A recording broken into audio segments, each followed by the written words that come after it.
बिस्मिल्लाहिर्रहमानिर्रहीम, अस्सलाम वालेकुम। Welcome to my channel. आज हम जीएसए की लेक्चर सीरीज़ जो है उसका एक पार्ट करेंगे, difference between rotation and revolution. ये सोलर सिस्टम का और फिज़िकल साइंसेस का एक टॉपिक है। जैसे कि मैंने आपको बताया था कि हम टॉपिक वाइज सिलेबस कवर करेंगे सारा, जितना भी जीएसए का है। तो इस तरह शॉर्ट अगर करेंगे तो वो आपके लिए भी ईजी रहेगा, मेरे लिए भी ईजी रहेगा। और इस तरह पॉइंट्स के बारे में करेंगे तो आपको देर तक माइंड में रहेगा। क्लियर? चलें जी, पहले देख लेते हैं rotation. It is the spinning of earth at is own axis. ठीक है, ये स्पिनिंग मूवमेंट है अर्थ की अपने ही एक्सिस पे। यानी जब आप एक कोई भी इस तरह की बॉल आपके हाथ में होती है या जब उसको अपने हाथ में इस तरह घुमाते रहते हैं तो वो क्या होता है, अपने ही एक्सेस पे, यानी एक उसका अपना पॉइंट होता है। उस पॉइंट पे अगर वो स्पिन आहिस्ता आहिस्ता आहिस्ता आहिस्ता कर रही है तो वो क्या होगा, वो रोटेट कर रही है। क्लियर? दूसरा है रेवोल्यूशन का मतलब ये होता है कि movement of the earth around the sun, यानी रिवॉल्व करना। ये रिवॉल्व करने से निकला रेवोल्यूशन, यानी सन के अराउंड रिवॉल्व करने को क्या कहते हैं, रेवोल्यूशन। ठीक हो गया।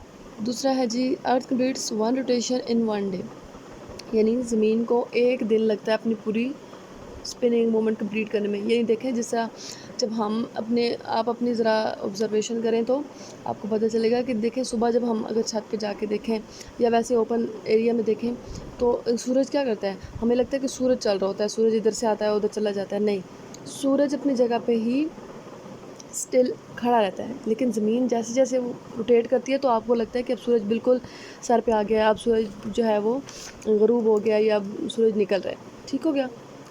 तो इससे आपको बहुत अच्छे से समझ आएगी कि किस तरह ज़मीन आहिस्ता आहिस्ता पूरा दिन रोटेट करती है। फिर जब रात में इसी तरह रोटेट करती रहती है तो सुबह तक रोशनी हो जाती है। इसका मतलब है कि सुबह तक वो फिर सूरज के सामने आ जाती है।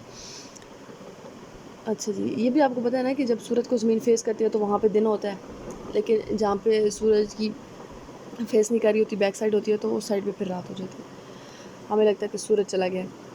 अर्थ completes one revolution in 1 year, यानी ज़मीन अब उनका ऑर्बिट इतना बड़ा है और 2 प्लैनेट्स के बाद ज़मीन का नंबर आता है। तो हमें सोलर सिस्टम में हमने पढ़ा था ना कि ज़मीन जो है वो तीसरे नंबर पे है।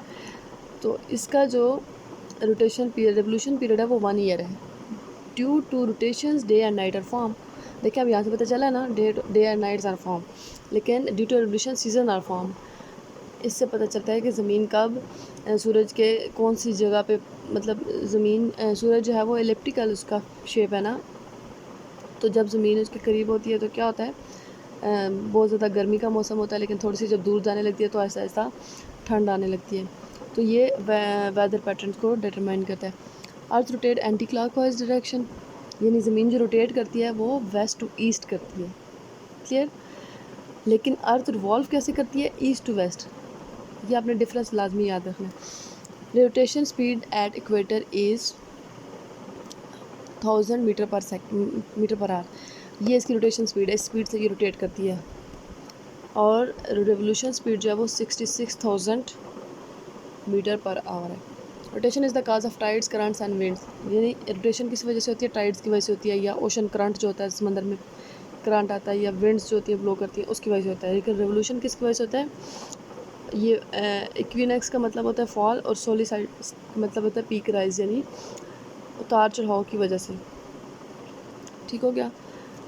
अच्छा जी, आगे है rotation cause bulge at the equator. अब रोटेशन जो होती है उससे क्या होता है, एक जूट बल्ज क्रिएट हो जाता है इक्वेटर पे।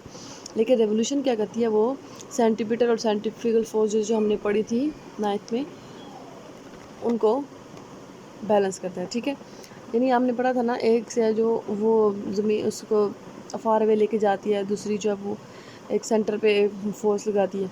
तो ये उन दोनों फोर्सेस को बैलेंस करता है। इसका टाइम पीरियड है 23 आवर्स 56 मिनट्स एंड 4 सेकेंड्स, यानी आलमोस्ट एक 24 आवर्स बन जाते हैं। और इसका है 365 डेज 6 आवर्स एंड 9 मिनट्स। ये आप इस तरह लिखेंगे तो एग्जामिनर को थोड़ा अच्छा इफेक्ट जाएगा।